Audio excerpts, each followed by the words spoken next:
You didn't find this by accident. Carl Jung's warning will change you. Until you make the unconscious conscious, it will direct your life and you will call it fate. Carl Jung. Have you ever wondered why you stumbled upon this video at this exact moment? What if it wasn't random, but a spiritual invitation to wake up to something greater? In today's episode on spiritual wisdom, we'll explore a Carl Jung insight that could shift how you see your journey forever. If this resonates with you, comment below. I trust divine timing. And don't forget to share your thoughts as we grow wiser together. Let's begin this awakening. 1. There are no accidents. Synchronicity is real. You didn't stumble upon this moment by chance. You were led here by something far deeper than logic. When Carl Jung spoke of synchronicity, he was naming the invisible design behind what we often call coincidence. In truth, every encounter, every message, every strange alignment that catches your attention is a reflection of your own inner readiness. If you're still reading, it's because something ancient and intelligent within you recognizes this as a sign. The universe speaks in symbols, in timing, in emotion, and you're finally starting to listen. This isn't spiritual fantasy. It's a spiritual awakening. You are being called to remember that your unconscious is not a shadowy background force, but a living map guiding you home to yourself. Every whisper of intuition, every repeating number, every uncanny moment where the world seems to respond to your thoughts are not random. These are echoes of your soul's alignment with a deeper rhythm. And what a beautiful rebellion it is to stop explaining everything away and start honoring what your spirit has always known. You feel things others don't. You see patterns they overlook. And perhaps for too long, you've silenced that knowing to fit into a world that mistrusts the mystical. But now, the silence is cracking. Your sensitivity is becoming your compass. The heartbreaks, the delays, the detours weren't interruptions. They were instructions.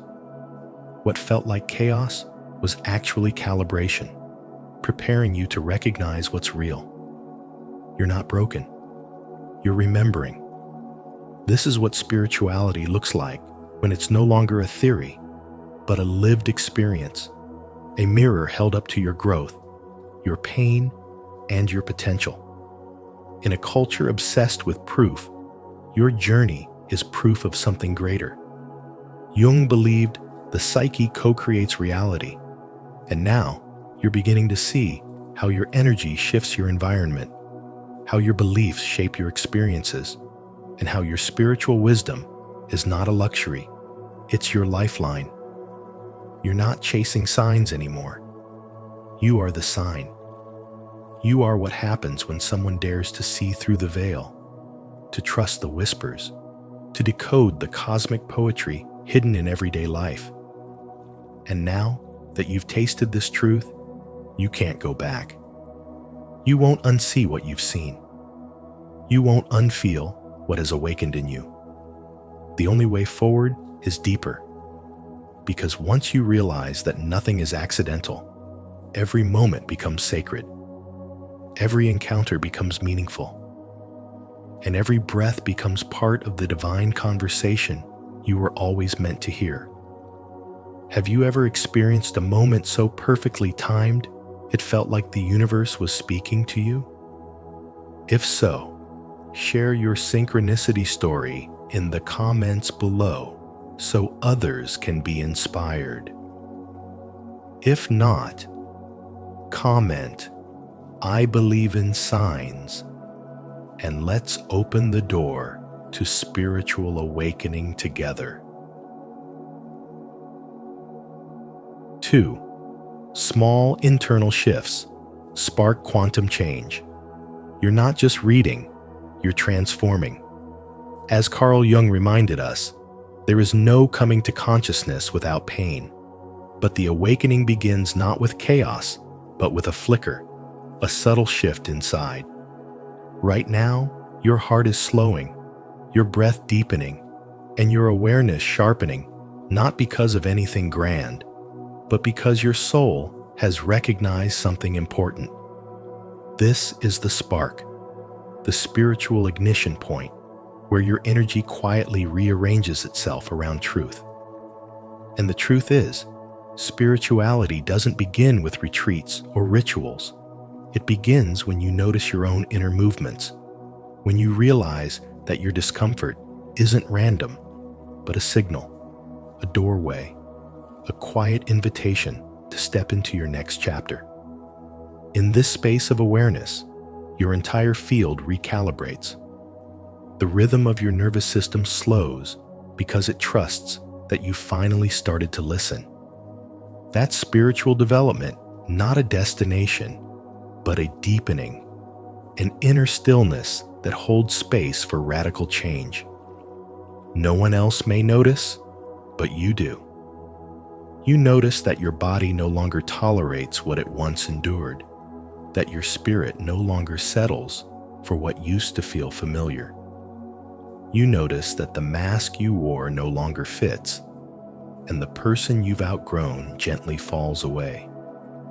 This is quantum change disguised as a moment of silence. The way you hesitate before speaking, the way you decline what no longer resonates, the way you choose rest instead of guilt, these are all signs of alignment. You are not broken. You are remembering. You are realigning. You are reprogramming your energetic code in a way that cannot be reversed. And what's powerful is that this kind of awakening doesn't announce itself with a trumpet. It seeps into your life like water into roots, nourishing, unseen, inevitable.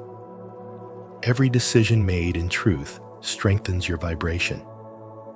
Every time you pause instead of reacting, every time you breathe instead of rushing, you are becoming the embodiment of consciousness. That's why this moment matters more than you think. Because the quantum leap isn't about big moves, it's about micro-alignments that compound into irreversible transformation. One choice to honor your peace. One boundary to protect your clarity. One moment of silence to hear your intuition. And suddenly, you're not who you were. You don't need external signs to confirm it. Your energy speaks for itself. People feel it before they understand it. You don't chase, you magnetize. You don't force, you attract. You don't beg, you embody. That's what real spiritual wisdom looks like. It's the moment you stop explaining yourself and start expanding from within. So let this be a reminder. Nothing in your external world will shift sustainably until your inner world is in harmony. This is your spiritual rebirth through presence. Your timeline is bending not because you pushed, but because you aligned. And that's the unseen miracle of all true transformation.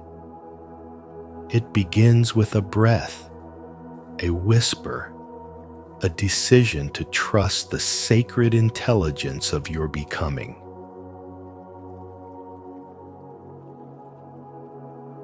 Three, you're at a crucial crossroads.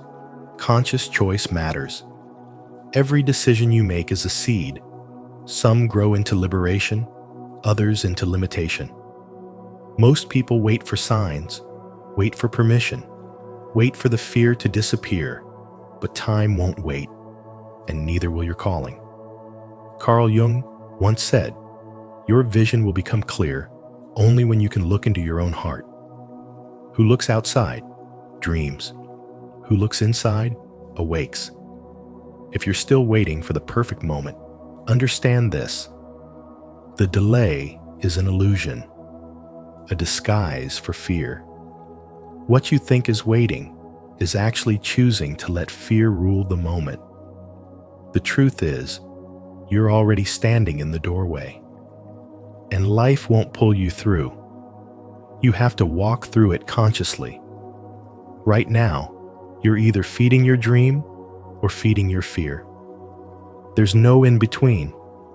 Fear may look like comfort, like scrolling past this moment, like telling yourself tomorrow is better.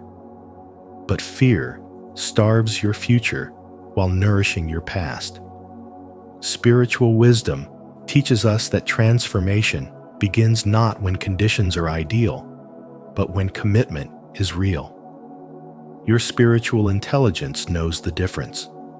You can feel a subtle discomfort, a quiet whisper, a moment that keeps replaying in your mind. That's not overthinking.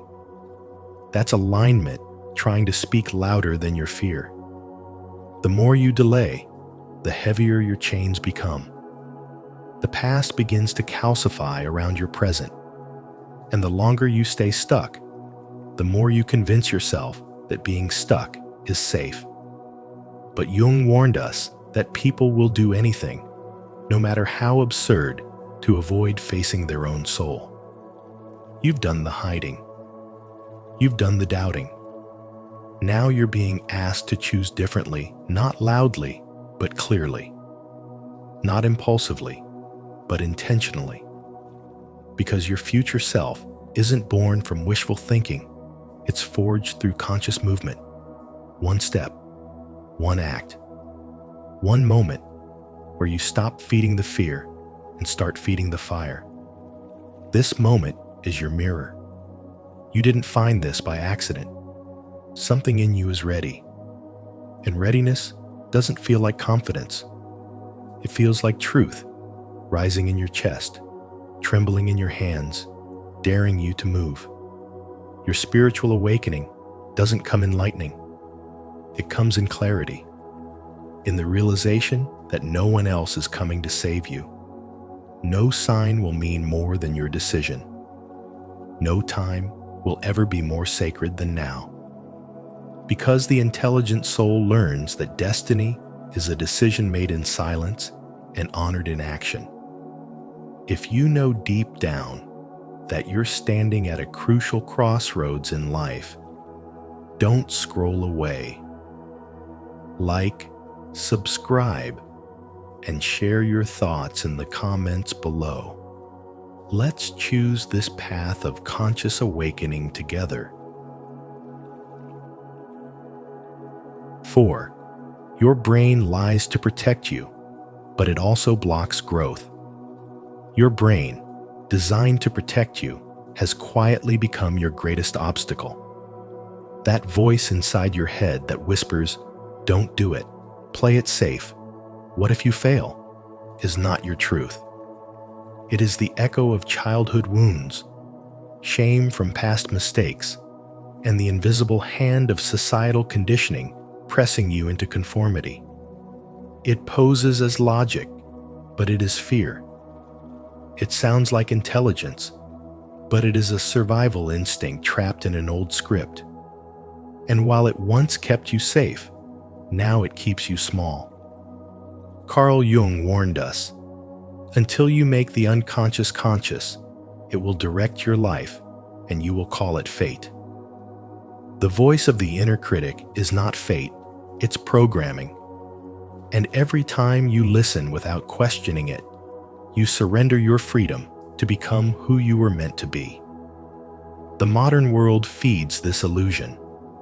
We scroll through lives curated for applause, and without realizing it, we compare our behind the scenes to everyone else's highlight reel. The result? You doubt your own timing. You question your intuition. You believe that discomfort is a sign to retreat rather than a signal to rise. But discomfort is not danger. Growth is not comfortable. In fact, your nervous system will often interpret expansion as a threat, not because it is, but because it's unfamiliar. The most dangerous prisons are the ones that feel safe. Spiritual awakening requires that you confront the stories your brain tells to keep you from evolving. That old narrative, "I'm not ready, I might fail, they'll judge me," isn't truth. It's trauma disguised as wisdom. Real spiritual wisdom is the art of discerning between fear and intuition, between caution and clarity. Your mind wants evidence. Your soul wants alignment. And the conflict between the two is the battlefield of your transformation. But you must understand, the voice that tells you not to speak, not to create, not to trust that voice is automated. It's a program written in moments when you were too young to question it. And now, as an adult awakening to your power, you have the right, the intelligence, and the spiritual awareness to rewrite it. Each time you challenge the inner critic, you reclaim a piece of your soul. Each time you say, "I hear you, but I choose differently," you take back authority over your life. The purpose of fear is to protect you from pain, but it does not know the difference between emotional risk and physical harm. It fires the same alarm whether you're stepping onto a stage or running from a predator. So you must teach your body that visibility is not a threat. You must train your mind that discomfort is the currency of growth. You must remind your soul that silence is not safety, it's suppression.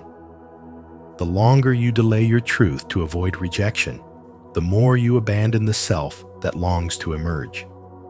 And that self, the one buried beneath layers of caution and compliance, is not broken.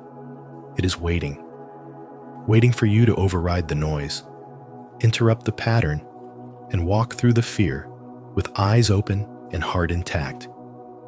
This is the moment to turn inward, not outward, to stop seeking permission and start honoring your inner authority. The future you crave is on the other side of the narrative you've outgrown. Your spiritual awakening doesn't begin when you feel brave. It begins the moment you choose to move forward while afraid. Not because fear is gone, but because you've remembered that your soul is stronger. And that remembering is not just healing, it is power. 5. The 5-second rule. Act before fear takes over. There is a sacred split second when your intuition speaks, a quiet surge of inner knowing before fear gets the upper hand. Science confirms that you have 5 seconds, just 5, to act on inspiration before the brain's fear response shuts it down. But those 5 seconds are not just about productivity or performance. They are the entry point to spiritual development. In those fleeting moments, you're not just deciding whether to act. You're deciding whether to trust your higher self or be ruled by unconscious fear. Carl Jung's insight: until you make the unconscious conscious, it will direct your life, and you will call it fate, comes alive here. Every time you hesitate, you are reinforcing an identity that lives in waiting, in doubt, in fear-based programming. But when you act within those 5 seconds, you override that old wiring. You create a micro-revolution in your nervous system, and you reclaim your destiny. Readiness is not a feeling that arrives. It's a choice you make before you feel prepared, before the mind finds reasons to stay where it's safe. The people who transform their lives are not those who feel confident, they are those who act without it, who understand that clarity is often the reward of courage, not its prerequisite. When you honor those first 5 seconds, you align with the frequency of your spiritual awakening. You are declaring to the universe that you trust divine timing more than personal comfort, that you value growth over perfection, that you are not here to repeat the past, but to rise beyond it. The truth is, fear isn't the enemy, it's the test. It shows up at the gate of every expansion to ask, will you choose safety or will you choose the soul? In today's world of overstimulation and distraction, most people are pulled into endless loops of waiting, comparing, planning, but never starting. They wait to feel ready without realizing that readiness never knocks. It waits for you to knock first. Spirituality isn't about grand rituals or distant enlightenment. It's in the immediate act of choosing to show up for yourself, even when your hands tremble, your heart races, and your mind says, not yet. That small moment of movement becomes a doorway through it. You activate trust, you build resilience, you expand your aura, and you shift your identity from someone who hopes to someone who walks with intention. The 5-second rule is more than a technique. It is a spiritual discipline. It teaches you to respond to inner truth faster than fear can distort it. And when practiced consistently, it becomes the foundation of a new self-concept, one rooted in empowerment, not hesitation. Whether it's starting the project, speaking your truth, setting a boundary, or finally walking away from what drains you, every act taken within that 5-second window becomes a brick in the temple of your becoming. So, don't wait. Count down. Move. Let your action speak louder than your doubt. Let your soul lead before your fear decides. Because your future, your real future, depends on how you honor those first 5 seconds. Comment below. I choose to act with courage. If you're ready to stop overthinking and start trusting your intuition. 6. You already have everything you need. Stop waiting for permission to live as if you're already whole, because you are. The world has taught you to delay your joy, your purpose, your power, convincing you that you need more evidence, more credentials, more clarity before you can begin. But the truth is, everything you've been trying to find out there, confidence, wisdom, strength, direction, it already lives inside you. You are not missing anything. There is nothing broken to fix, only forgotten truth to remember. Carl Jung once said, "Your vision will become clear only when you look into your heart. Who looks outside dreams. Who looks inside awakes." And if you are brave enough to pause and listen, you'll hear your inner intelligence reminding you that you've always been ready. The myth of incompleteness is the most dangerous illusion society sells. It thrives on your hesitation, your self-doubt, your belief that you are unfinished. But spiritual wisdom asks you to challenge this illusion and realize that waiting is a distraction dressed as preparation. Every moment you hesitate is a moment lost to fear, not alignment. True awakening isn't about adding more to who you are. It's about peeling back the noise and remembering what's always been sacred within you. You do not need more time to be worthy. You do not need more proof to walk on purpose. You only need the courage to trust what your soul already knows, that you are already enough. The truth is, you're not here by accident. This message found you because you're finally ready to release the lie that your value is conditional. You're finally ready to stop outsourcing your intuition to others and reclaim your own voice. The version of you that is grounded, wise, clear, and whole is not some future version waiting on the other side of achievement. It's already within, patiently waiting to be remembered. Intelligence doesn't mean being perfect. It means being aware. And you, right now, are awakening to that deeper awareness.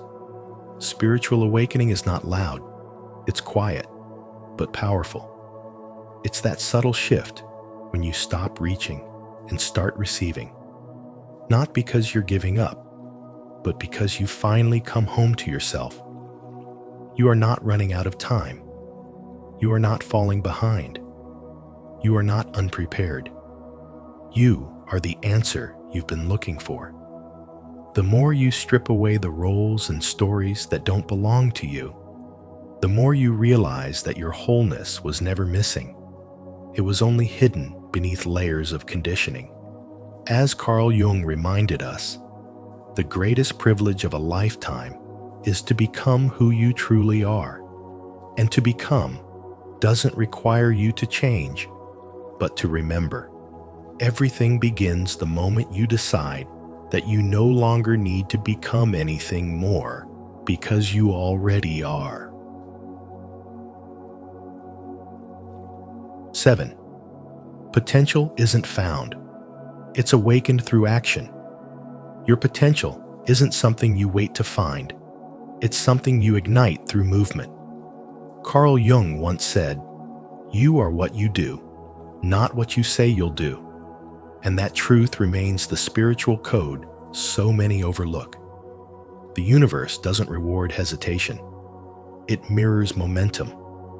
It listens to frequency, not fantasy. The more you act, the more you align with the invisible architecture of your destiny. Just as compound interest magnifies with consistency, your spiritual power multiplies not by intention alone, but by every courageous step you take when you're still uncertain. Action is the language of transformation. Waiting for clarity before moving is like asking fire to start without a spark.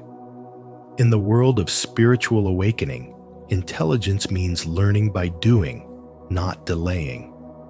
It means honoring the discomfort that comes with risk, because only through discomfort do you outgrow the prison of potential and step into embodied power. The longer you wait, the louder the fear becomes. But the moment you move, even if you're trembling, you disrupt fear's illusion. You send a signal to life. I'm no longer stuck in the concept I've entered embodiment. You don't awaken by collecting more knowledge. You awaken by applying it.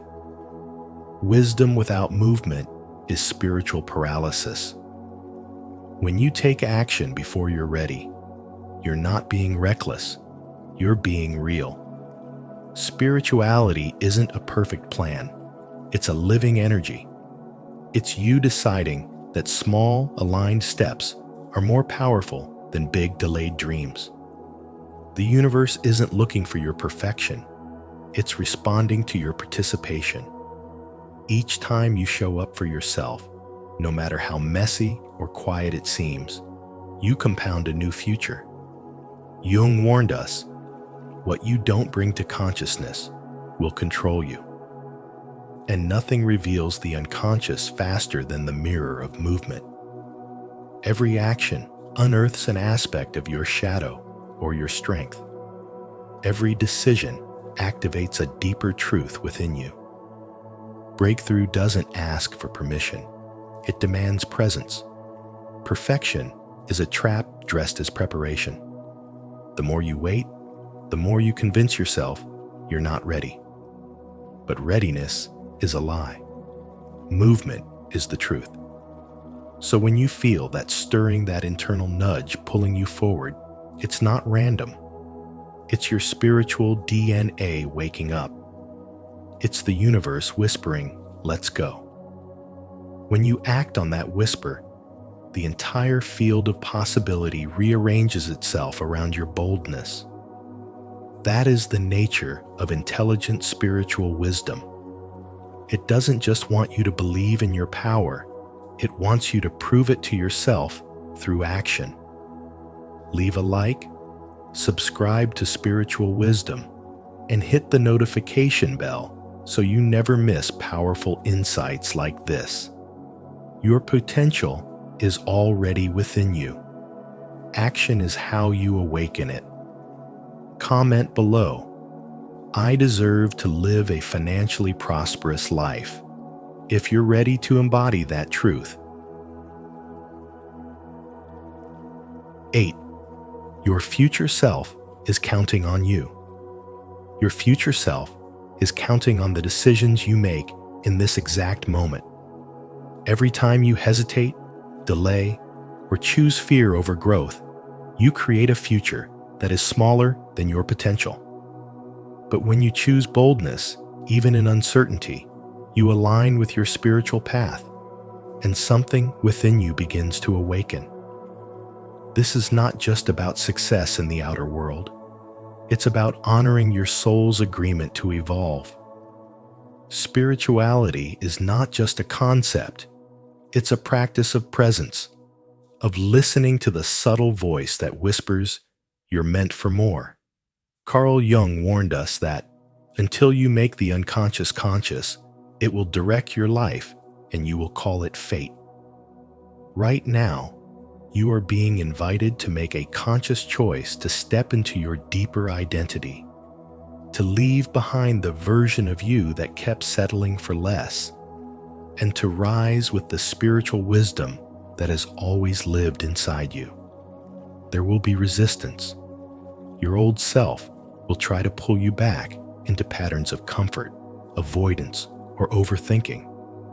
But that resistance is proof that you're close to something sacred. Growth never feels safe. It feels like chaos right before it becomes clarity. And the deeper you go into your own awareness, the more you realize that spiritual development is not about escaping pain. It's about using it as a tool for transformation. What you're feeling right now, the call to break free, to say yes to your own evolution, is not random. It's your future self reaching back through time, asking you to show up fully. You are not behind. You are not late. You are right on time to become everything you are destined to be. So when the fear speaks louder than your faith, remember this: the you who walks with courage today becomes the you who lives with peace tomorrow. Every courageous step you take becomes a brick in the foundation of your future strength. And the most powerful thing you can do is decide with full intention that you are no longer available for self-betrayal. You are no longer subscribing to a life of shrinking to fit. You are no longer accepting emotional poverty when spiritual richness is available. Your future self doesn't want perfection. It wants alignment. It wants you to tell the truth about what you desire, to stop playing roles and start becoming real. That version of you, the one who walks in self-trust, purpose, and inner power, isn't a fantasy. It's your next chapter waiting for your commitment, and it begins right now. 9. Fear wears disguises. Don't be fooled. Fear is deceptive. It doesn't always arrive with panic or chaos, but often dressed as logic, wrapped in the voice of reason. It tells you to be careful, to wait, to make sure everything is perfect before you take the leap. It whispers, "Be practical. Think twice," or "You're not ready yet." But these aren't truths. They're comfort traps. As Carl Jung said, until you make the unconscious conscious, it will direct your life, and you will call it fate. That voice telling you to delay isn't wisdom. It's fear in disguise, wearing the mask of safety to keep you from becoming who you were always meant to be. You don't need more time. You need more truth.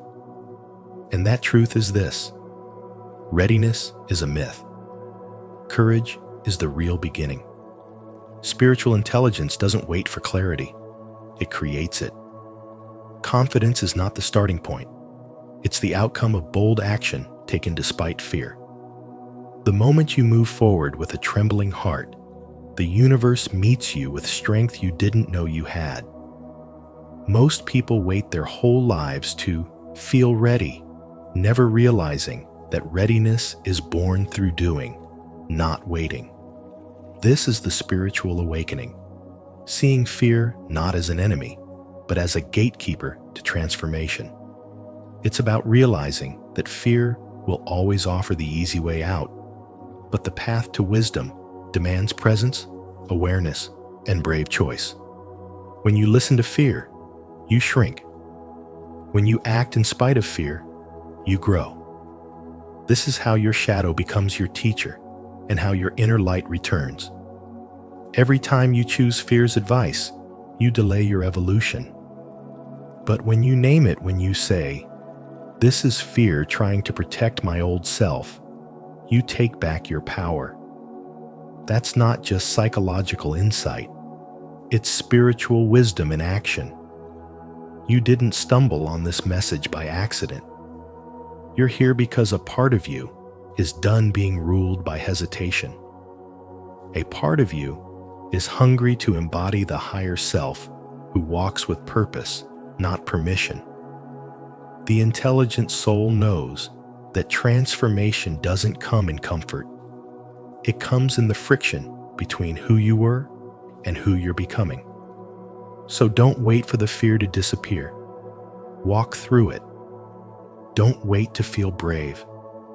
Become brave by doing the thing that calls you. This is your spiritual intelligence speaking now, not the fear, not the noise, not the inner critic. You were made for more than survival. You were made for depth, movement, and meaning. The spiritual path isn't silent. It whispers through your discomfort. It nudges you through resistance. And it never shouts, "You're ready." It simply asks, "Are you willing?"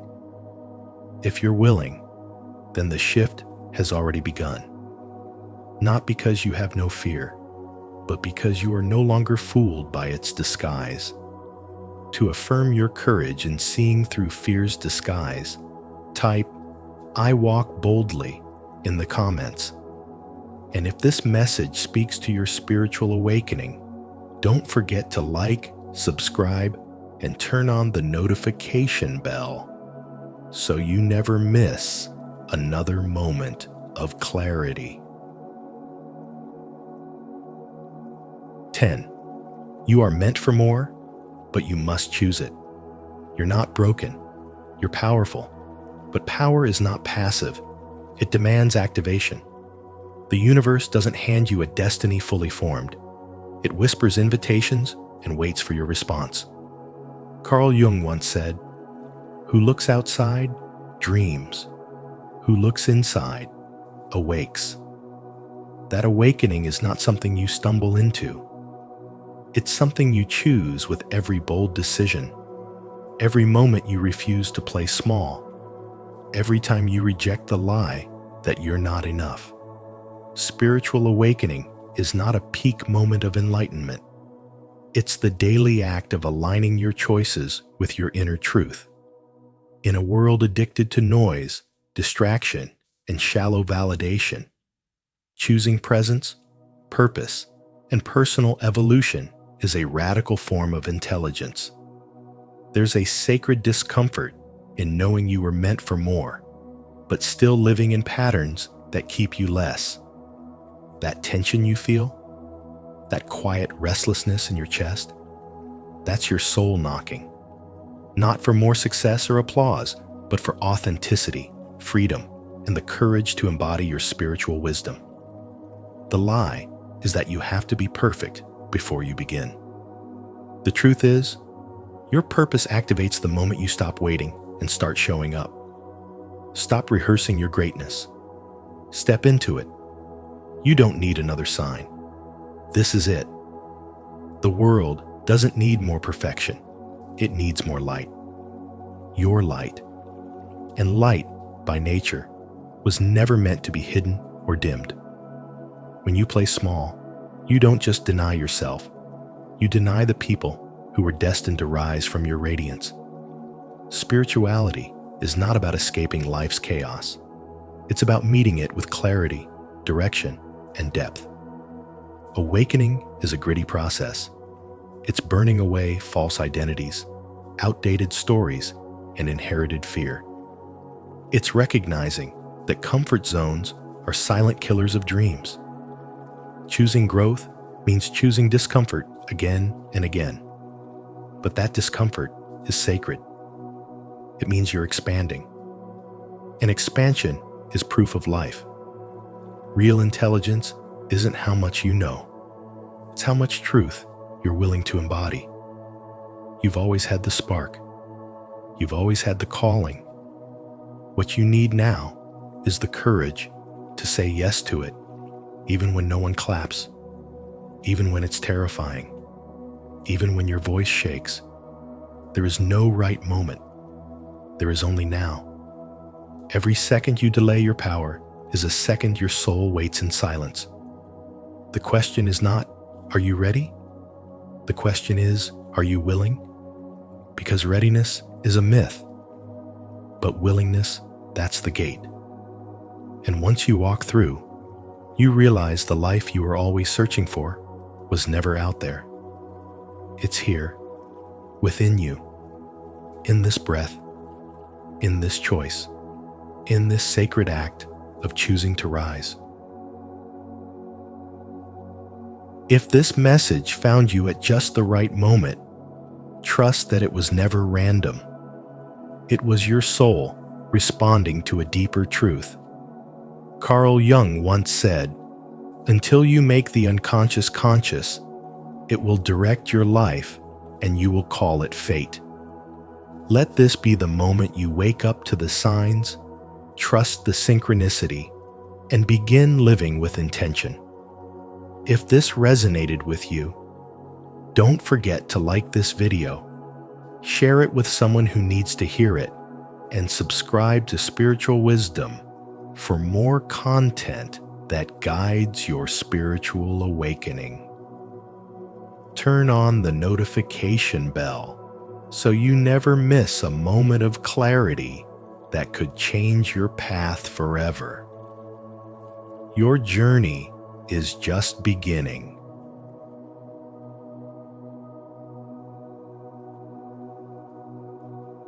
The real reason you avoid company. Carl Jung reveals what it says about your soul. Loneliness does not come from having no people around you, but from being unable to communicate the things that seem important to you. Carl Jung once wrote, "If you've ever felt an unexplained resistance to social gatherings or a deep discomfort when someone interrupts your solitude, you're not alone and you're not broken. There may be something profoundly meaningful about your need for space, silence, and soul protection." In this video, we'll explore the spiritual wisdom behind why you avoid company and what it reveals about your inner world. What if your solitude is not a flaw, but a sacred sign of transformation? Comment below. I honor my inner space if this resonates with your journey. Let's open the door to deeper self-understanding together. 1.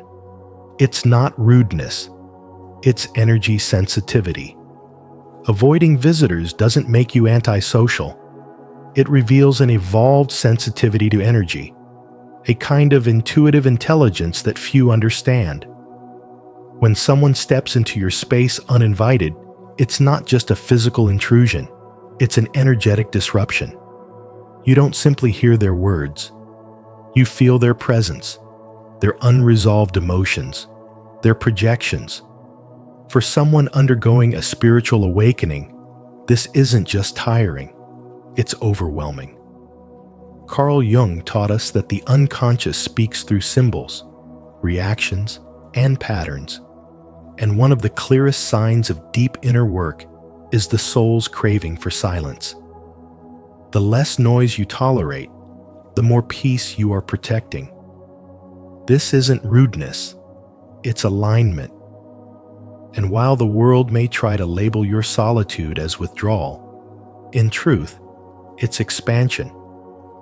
You're no longer available to every passing frequency, because you've begun to tune your life like an instrument, deliberately, gently, and with reverence for your energy.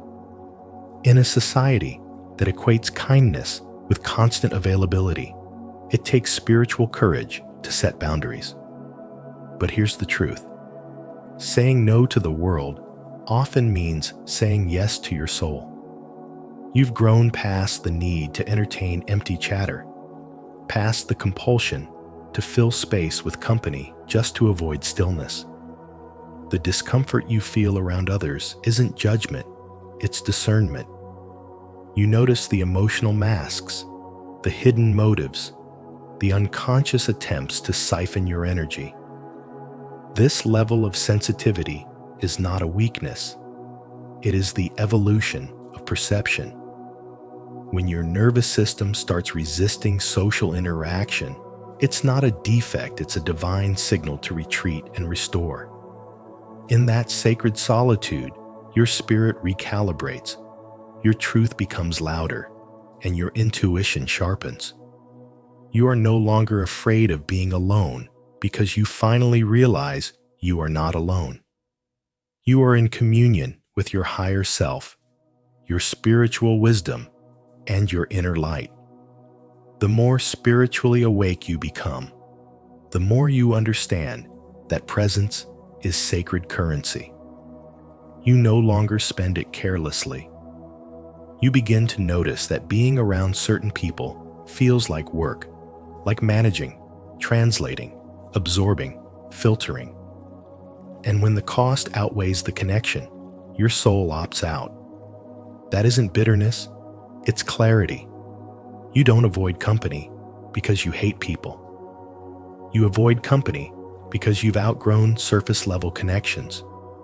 You crave depth, resonance, and truth. You would rather sit in silence than drown in small talk. You would rather protect your vibration than explain your boundaries. And as your sensitivity increases, so does your selectivity. You begin to honor your energy field like a sanctuary, guarding its gates with the quiet authority of someone who's done the work to finally feel whole. This is not detachment, it is devotion. Devotion to the soul's timing. Devotion to your emotional bandwidth. Devotion to the invisible layers of life that others overlook. You are not being cold, you are being conscious. You are not rejecting the world, you are refining how you relate to it. Spiritual awakening teaches you that you don't need to be everywhere, with everyone, all the time. Sometimes, the bravest thing you can do is sit with yourself and honor the whisper that says, "Not today." Not because you're angry, but because you're healing. Not because you're superior, but because you're sensitive. And in that sacred sensitivity lies your true strength, the quiet power of someone who has finally come home to themselves. Comment below. I honor my energy. If you know your sensitivity is not weakness, but a deeper strength of the soul. 2. Your home is sacred space. For the deeply sensitive and spiritually attuned soul, home is not merely a shelter, it is sacred ground, a sanctuary where energy reorganizes, the psyche recalibrates, and the soul finds its way back to wholeness.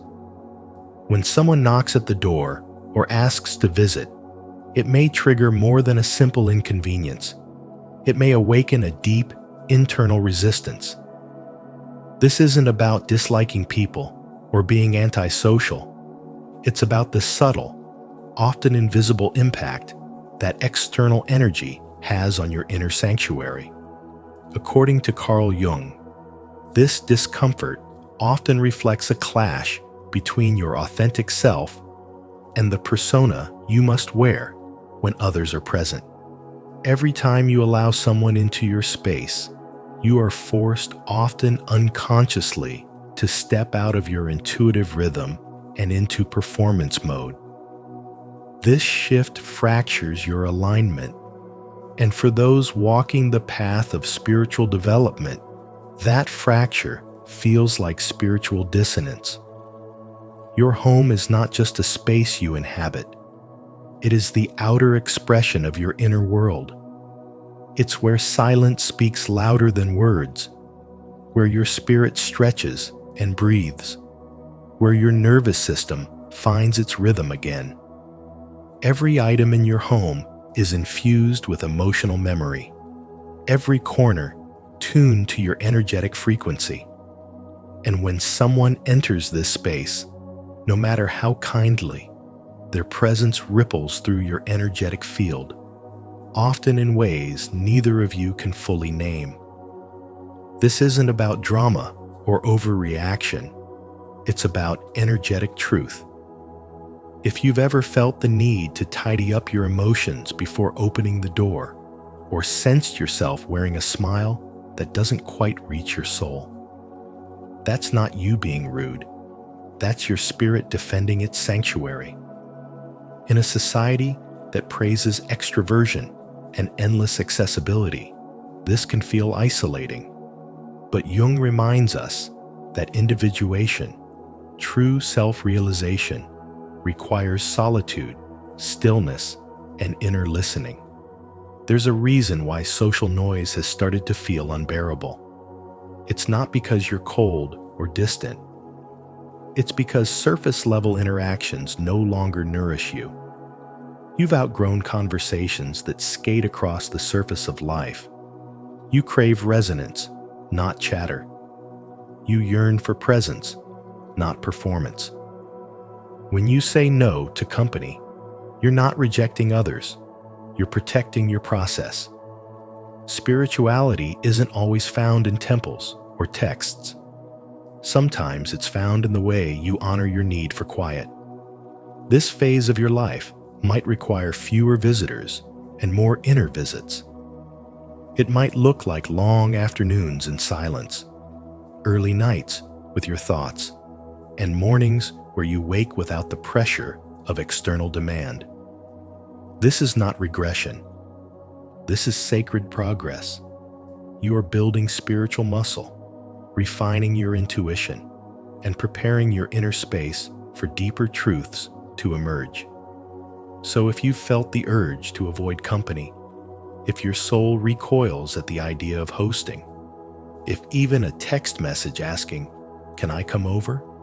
makes your heart contract, it's not a sign that something's wrong.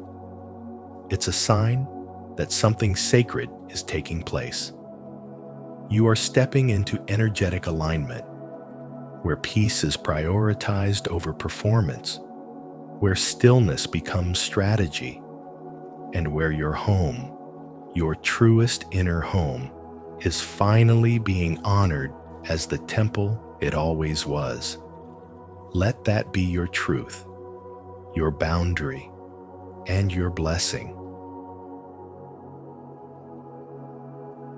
3. The persona versus the true self. Carl Jung taught that we all wear a persona, a social mask designed to help us survive in the world. But when that mask becomes glued to your face, even in your most private spaces, a quiet war begins inside your soul. You start to feel heavy, not because you dislike others, but because you are exhausted from pretending, smiling when your heart is tired, speaking when your spirit wants silence, offering energy when your own cup is dry. And so, when the doorbell rings, or a message arrives with cheerful plans, you don't feel rude for saying no. You feel relief. Because deep down, you crave authenticity, not performance.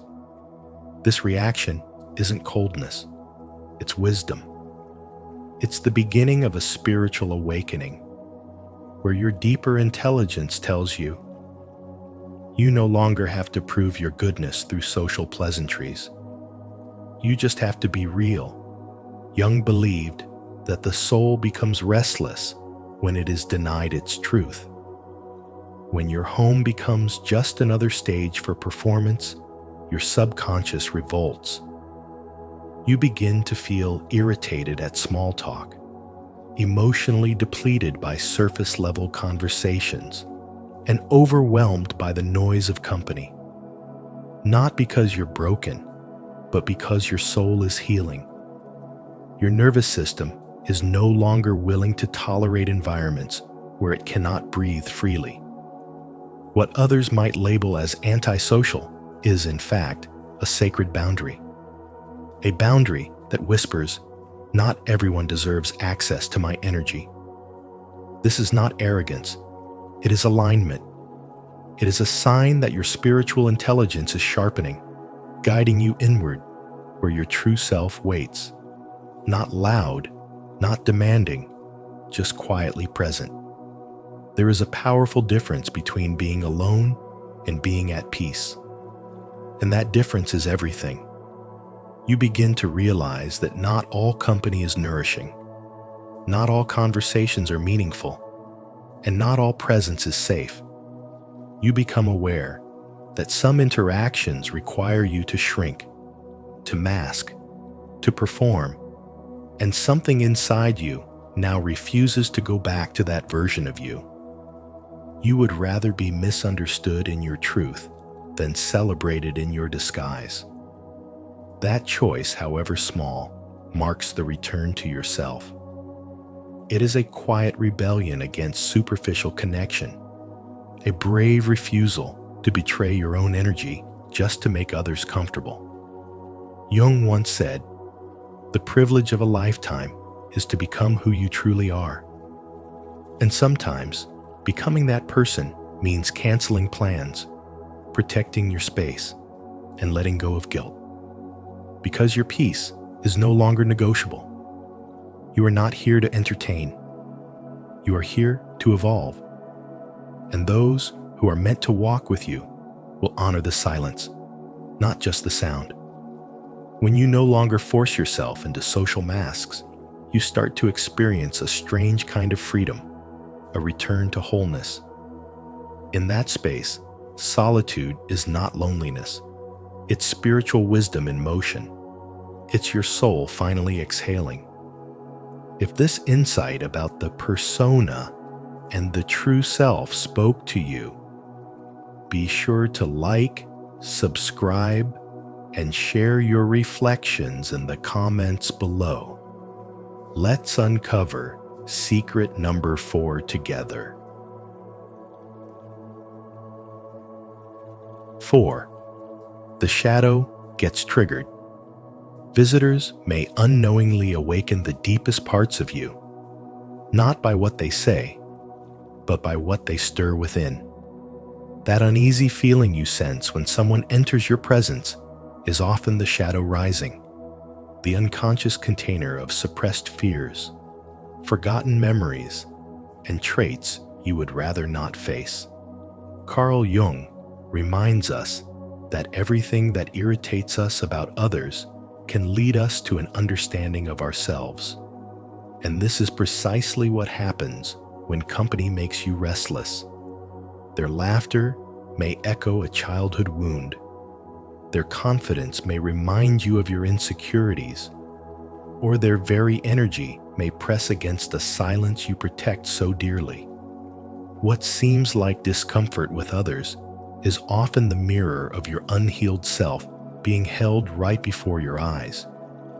In the path of spirituality and spiritual awakening, these moments are not random. They are sacred invitations.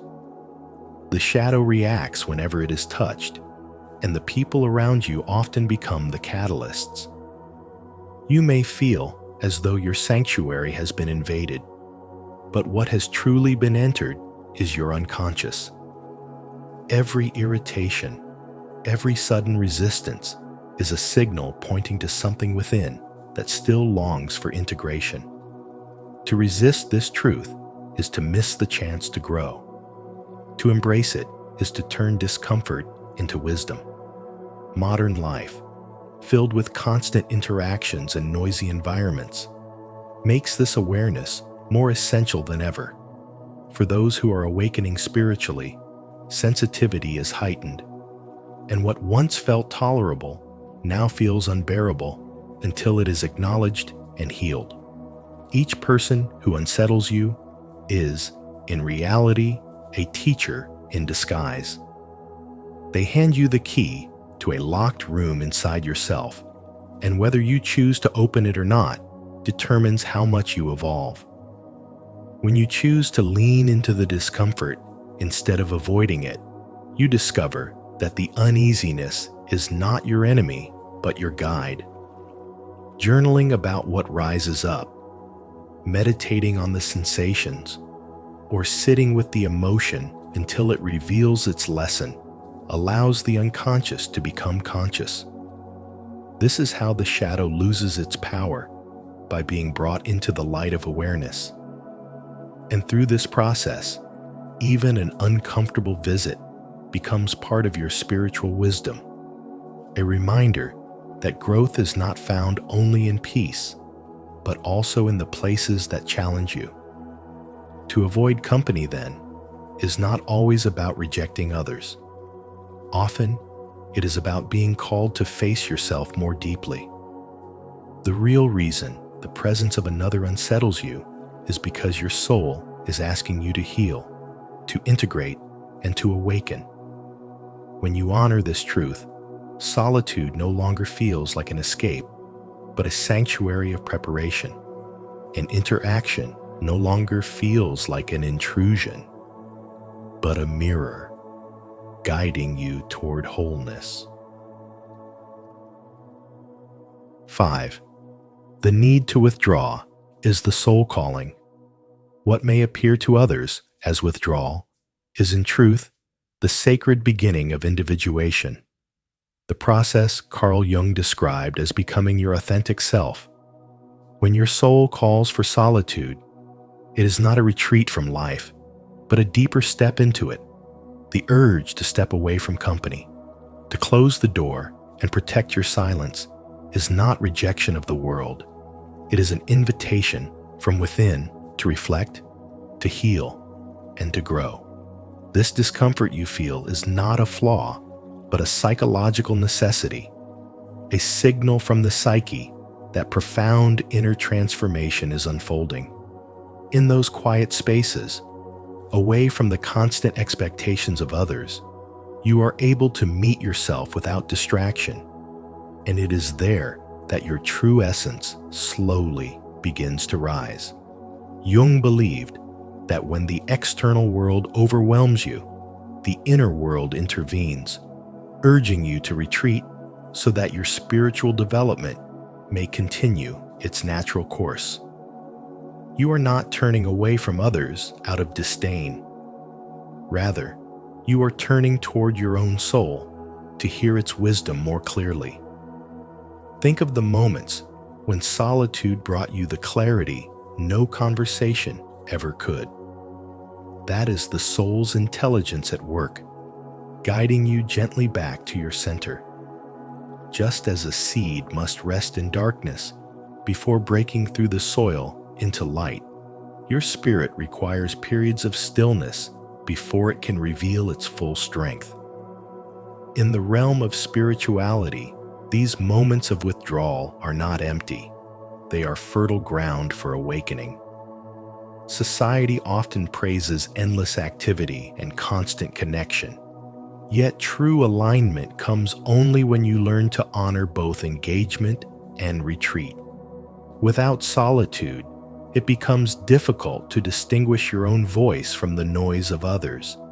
And without silence, the whispers of intuition are too easily drowned out. In the stillness, you protect your energy, and in that sacred quiet, you discover the resilience that prepares you for the path ahead. There is no need to carry guilt for desiring solitude, because your soul is not rejecting people. It is protecting the sacred space where growth takes place. The discomfort you feel when company disrupts your peace is not weakness, but evidence that your soul values authenticity over appearance. These are the seasons of becoming, where you shed old identities and prepare to embody something new, even if no one else can yet see it. Solitude is not an escape, but a cocoon, a place where the unseen transformation takes root. As the wisdom reminds us, in solitude the mind gains strength and learns to lean upon itself. To be alone in this way is not isolation, but empowerment, the strengthening of your inner life so that when you do return to the world, you do so with clarity, depth, and truth. The call to withdraw is a call to honor yourself. When you step back from the noise, you are aligning with the rhythm of your soul, choosing to trust the quiet process that shapes you into who you are meant to be. This is spirituality in motion, a reminder that silence holds the answers that words often cannot, and that stepping away from company is sometimes the most loving act you can offer yourself. In honoring solitude, you are not turning away from life, you are preparing to live it more fully, carrying wisdom, authenticity, and a stronger spirit into everything you touch. 6. The hermit archetype lives in you. Carl Jung believed that deep within every human being lies an archetype that whispers the path to our truest self, and one of the most profound is the hermit. The hermit does not represent loneliness or rejection of life, but the sacred act of retreat, the conscious decision to step back from the noise of the world in order to touch the intelligence of the soul. When you feel the urge to close the door, silence your phone, or decline yet another social invitation, it does not mean you are antisocial or broken. It means you are listening to your inner hermit, the one who understands that real spiritual wisdom is born not in constant distraction, but in silence, reflection, and the inward journey. Jung once said, "Who looks outside, dreams. Who looks inside, awakes." This awakening happens in the quiet, and solitude becomes the lantern that guides you back to your essence. Every time you choose solitude, you align with a deeper rhythm that modern life often drowns out. The world praises busyness and endless noise, yet the hermit archetype reminds you that truth unfolds in stillness. In these moments, your thoughts sharpen, your energy strengthens, and your soul speaks with clarity. This is not avoidance, it is alignment. It is a mark of intelligence and spiritual wisdom, a sign that you are seeking meaning beyond the surface of social obligations. Thinkers and mystics throughout history have honored solitude as a sacred companion. Schopenhauer called solitude the school of genius, and monks throughout time have walked into silence to find light. To retreat is not selfishness, but self-preservation. It is the way you protect your spirit in a world that often consumes more than it gives.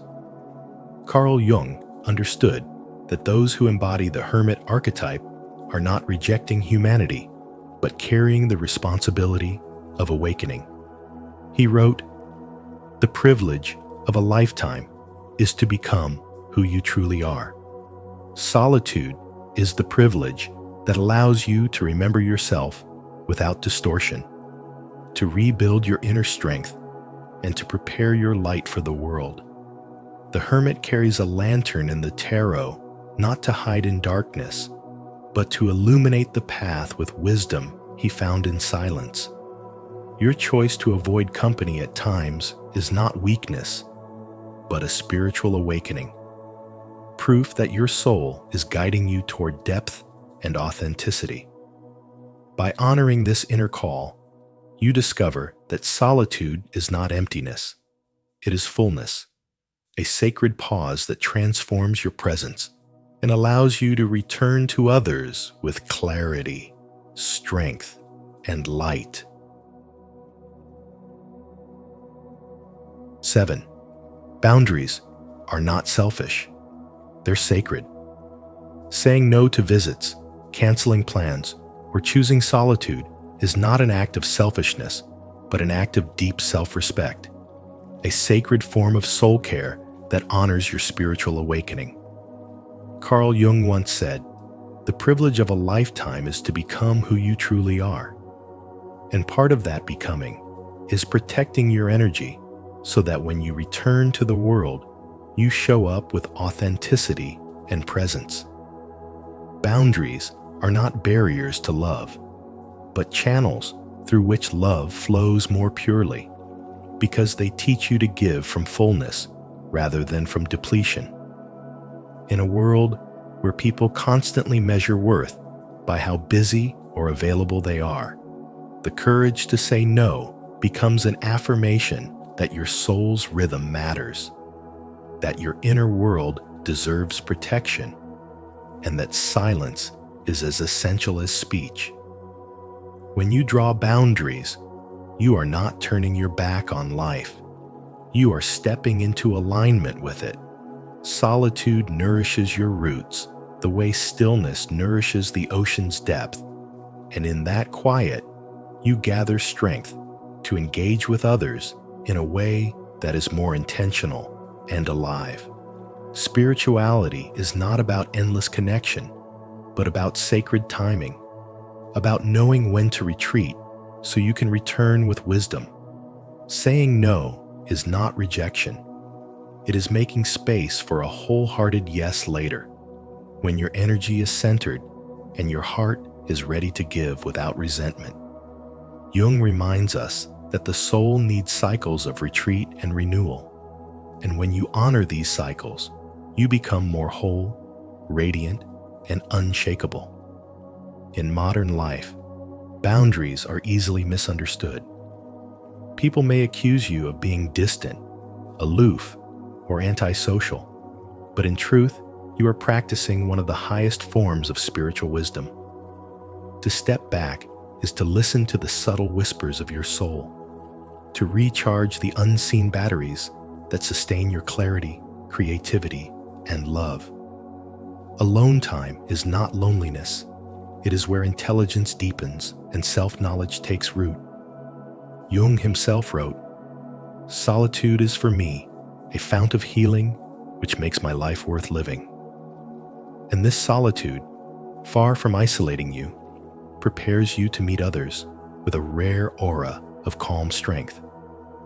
By safeguarding your boundaries, you become a presence that others feel drawn to, not because you give endlessly, but because you radiate authenticity, because your eyes have weight and your nose has integrity. Boundaries are sacred agreements with your higher self. They remind you that worth is not measured by sacrifice, but by alignment, not by constant availability, but by genuine presence. In honoring them, you model for others the courage to do the same, and you gift the collective with your truest self. In protecting your inner space, you are not closing a door. You are opening a sanctuary, one that allows your light to shine more brightly when the moment is right. This is not selfishness. It is the essence of spirituality, the wisdom to live authentically, and the strength to walk the world whole. 8. True balance is between solitude and connection. Carl Jung taught that the essence of life is not about shutting yourself away from others or drowning in constant company, but about finding conscious balance, a rhythm between solitude and connection that allows your soul to breathe and your spiritual development to unfold. When you choose solitude, you are not escaping life, but deepening it, because silence strengthens your inner world and gives space for clarity, creativity, and healing. Yet to cut yourself off completely is to deny the truth that human beings are relational. that we grow through others just as much as we grow alone. This is why Jung emphasized that your inner world matters just as much as the outer world, and when one is neglected, the other loses its depth. In modern life, many people feel guilty when they decline invitations, as though protecting their energy makes them selfish. But Jung would remind you that choosing solitude with awareness is a powerful act of spirituality, a way of honoring who you truly are. Time spent in stillness is not rejection of others, but a return to yourself, a way to listen to the quiet voice within. And when you choose connection, the point is not to crowd your days with shallow encounters, but to seek intentional relationships, the kind that uplift you, awaken your sense of belonging, and align with your deepest values. That is conscious balance, deciding when to be with yourself and when to be with others, not out of guilt or fear, but out of wisdom and self-respect. This teaching matters today more than ever, because so many people live at the extremes, isolating themselves until loneliness consumes them, or exhausting themselves with endless obligations until they feel empty inside. Real spirituality is not found in either extreme, but in harmony. Solitude is the soil where your soul takes root, and connection is the sunlight that helps it grow strong. Without solitude, connection becomes shallow, and without connection, solitude becomes hollow. But when both are honored, you live with depth, authenticity, and balance. Protecting your energy means creating small rituals for solitude, writing in a journal, meditating, walking in nature, or sitting quietly with your own thoughts. At the same time, nurturing your spirit means choosing intentional connections, conversations that matter, communities that inspire, and moments of presence with those you love. This is the true path of spiritual wisdom, because every conscious choice you make to balance the inner and outer world becomes a step toward peace, purpose, and fulfillment. If this message resonated with you, if you've ever felt misunderstood for needing space, or finally feel seen in your solitude, know that you're not alone. In the quiet, your soul speaks the loudest, and perhaps what you've been avoiding isn't people, but noise that drowns out your truth. Carl Jung once said, "Solitude is for me a fount of healing, which makes my life worth living." So honor your need for stillness, and let it be your sanctuary, not your shame. If this brought you clarity or comfort, please like this video, share it with someone who might need it, and subscribe to Spiritual Wisdom. Don't forget to turn on the notification bell so you never miss our upcoming videos that dive even deeper into the hidden layers of the soul.